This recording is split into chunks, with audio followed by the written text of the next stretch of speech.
Because of climate change, pandemics, and war, Earth is no longer a place people can live. The ruling class leaves as soon as they can and relocates to the space colony Kepler-209. Over time, the colony acquires modern technology and space travel, but they have become infertile due to the heavy radiation there.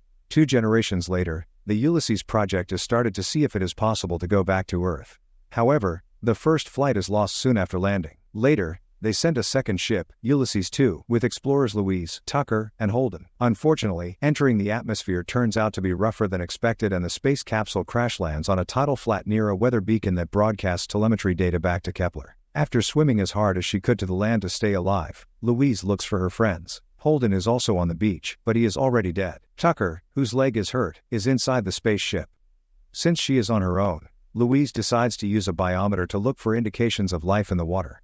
After finding some sort of chelicerata, Louise comes across a jellyfish-like animal, and when she tries to take a sample for testing, the creature suddenly stings her wrist. Luckily, Louise has a first aid kit, so she immediately sprays some medicine on the wound and puts the sample in her red bag. Tucker then tells her that a storm is coming, and Louise loses her visibility. When she is surrounded by thick fog, Tucker gets out of the pod and fires a flare. Following the light, Louise slowly begins making her way back to the shuttle, unknowing that a mystery guy noticed the flare as well.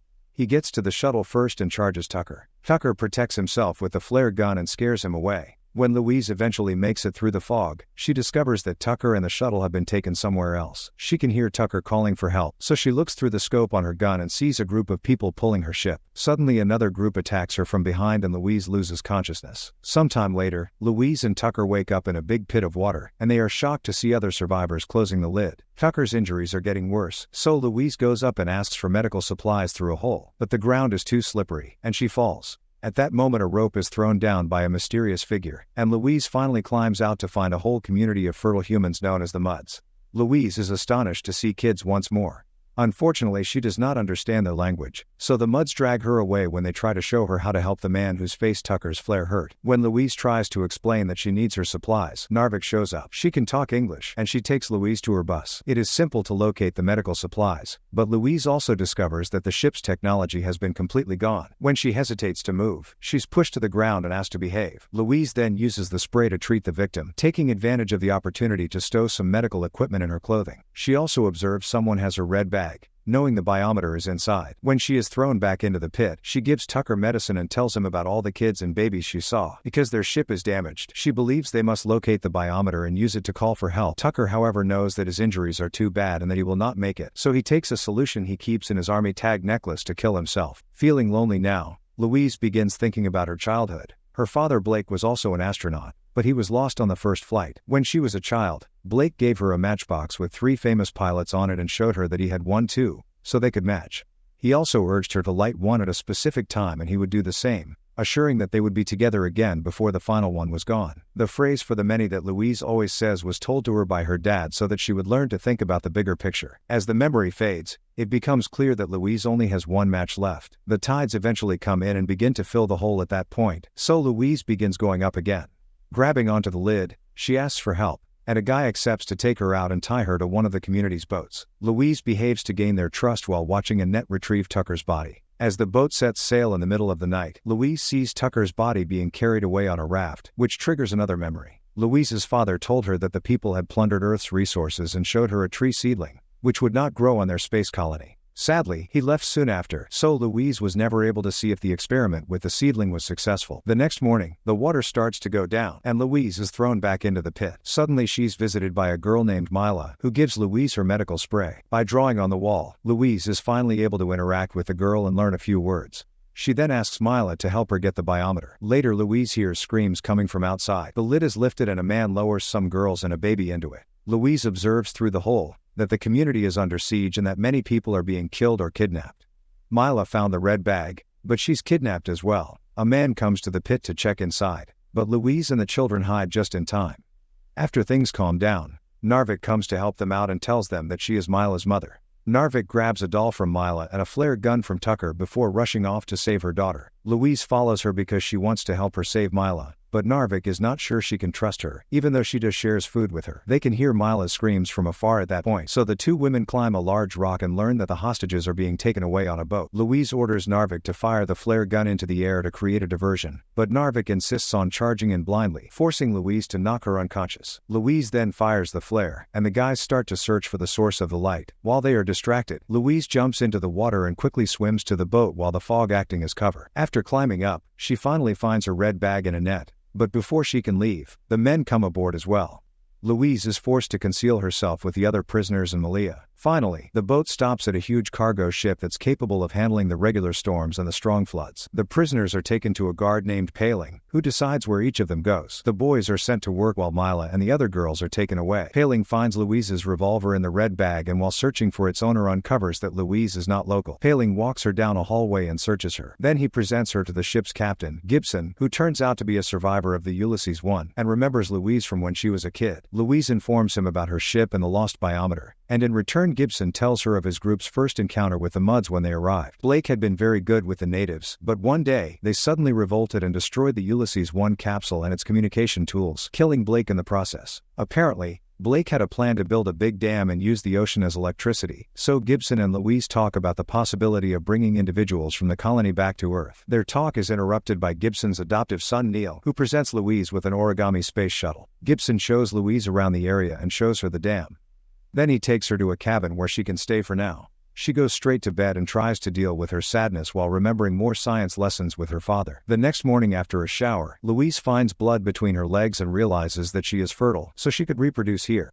Afterwards she is taken to a class with all of the Mud's daughters, including Mila, who does not look too happy. Gibson is teaching them, and after they sing a song together, he lets them talk to Louise about anything they want to know about the space colony. After the session is over, Louise goes for a stroll and finds Neil, who receives private lessons rather than joining the others. Louise wins his favor because he admires astronauts and because she assists him with his math assignments. He shows her a secret that keeps hiding behind a curtain. It's a small tree growing in a jar. Recognizing the experiment, Louise asks Neil how he learned to do that, and he replies that there is a strange man living in a cabin next to the engine room. Louise wants Neil to take her there, but he isn't supposed to talk to the man at all and refuses. After taking a map of the ship from a door, Louise quickly makes her way to the man's cabin, where she learns that her father is alive and has been locked away all this time. At that moment, Gibson shows up and begins justifying his lies by explaining that Blake actually led the rebellion because he sided with the Muds after falling in love with a Mud woman. Then Louise is finally allowed inside and reunites with her dad after 15 years. She is disappointed that her dad has betrayed the mission and given up on his daughter, but Blake explains that the Kepler residents should never return to Earth, saying he has to stop the mistakes. Hurt, Louise runs out of the room. Later when the tide is high, Louise finally gets to see the weather station where they can connect the biometer to contact Kepler. She decides to tell Gibson that she is fertile so she can be the evidence they need, and Gibson promises to find the biometer. Then Louise is invited to dinner and Neil's mother Mooneye tells Louise how Gibson found her when she was giving birth and saved Neil from dying because he was born with his umbilical cord around his neck. That day they connected and Gibson adopted them as his family. Suddenly the power goes off and Paling informs Gibson that an intruder took out the guards to reach the power box. Gibson immediately orders everyone to hide in their room before leaving with a gun. Louise takes a corridor to return to her cabin only to be caught by the intruder, who holds a knife to Louise's throat and hurts her. It's then revealed that the intruder is Narvik, who is looking for her daughter. Louise takes Narvik to see Mila, but as soon as they enter the girl's room, they are suddenly surrounded by guards. The women try to fight them while Mila cries out for her mother, but Paling shows up and kicks Narvik, somehow knowing her name. Then Paling orders his men to take Narvik away, but before she leaves, she whispers to Louise that they only take the girls and accidentally drops Mila's doll. Afterward, power returns and Mooneye treats Louise's wound as she mysteriously says she has his eyes. Louise looks at the posters on the wall and notices they're all photos of girls and pregnancies. At that moment Gibson comes to check on her and tells Louise that Narvik was one of the guards who turned against him during the rebellion. They discuss the situation and Louise finally discovers that the girls are being held captive for Gibson's future breeding plans. Louise is disgusted but pretends to be Gibson's ally to avoid being arrested too. Suddenly Paling comes in with the red bag, but when Gibson opens it, the biometer isn't inside. He sends Louise away and tells Paling to keep an eye on her before turning to his son, who shows him a doll he found. Gibson then notices that the biometer is inside the doll.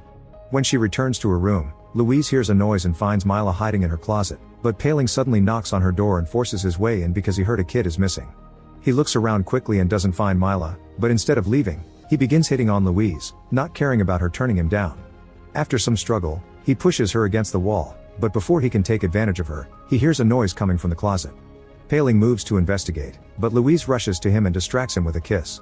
Suddenly Paling starts shaking and falls to the ground as he dies because Louise slipped into his mouth the poison capsule from her army tag necklace.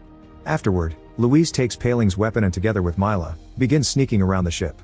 When they encounter a guard, Mila distracts him and Louise knocks him out from behind. Then they reach the cell where they keep all the prisoners they use as work slaves. Narvik is there too and Louise gives her the guard's weapon before she escapes with the others. While the prisoners rescue the girls, Louise goes to find Blake, who shows her something at the window. It turns out Gibson is going to the weather station with Neil and Moon Eye, which is weird because he never leaves the ship. Then Louise notices the doll Neil gifted Blake and realizes that Gibson has the biometer. She doesn't understand what proof Gibson will send without her, and Blake reveals Neil isn't a mud. Louise hugs her dad as she accepts to stop Gibson, and Blake tells her he never lit his last match. Meanwhile the muds escape from the ship while dodging gunfire from the guards. Louise joins them and shoots a few men before the group runs out in the open, where more guards take the chance to kill a few of them. Louise shoots any guard that comes too close and helps the group reach a boat before getting in the water to swim to the weather station. Gibson has taken Neil's blood and is about to send the message, but Louise reveals herself and threatens him with her weapon. Gibson responds by pointing his gun at Neil, revealing that he's Blake's son and therefore her half-brother. Moon Eye tries to defend her son, but Gibson simply shoots her in the head. Louise lowers her weapon to save Neil from the same fate, and Gibson immediately sends the data to Kepler using the biometer. Since he's distracted, Louise uses the chance to tackle him into the water, then she strangles and drowns Gibson, almost drowning herself in the process. Fortunately, Narvik rescues her and manages to revive her with CPR. Louise and Blake rejoin the muds, and all of them set out on a tugboat. Neil is grieving his mother's death, so Louise goes to talk to him and gives him her matchbox as a sign of hope. Moments later, a group of children are playing around back in the settlement and get scared when they see figures in the fog. However, they perk up when they realize it's their kidnapped parents who are finally free from Gibson's control. Make sure to subscribe and turn on notifications so you can watch more videos like this. Thanks for watching.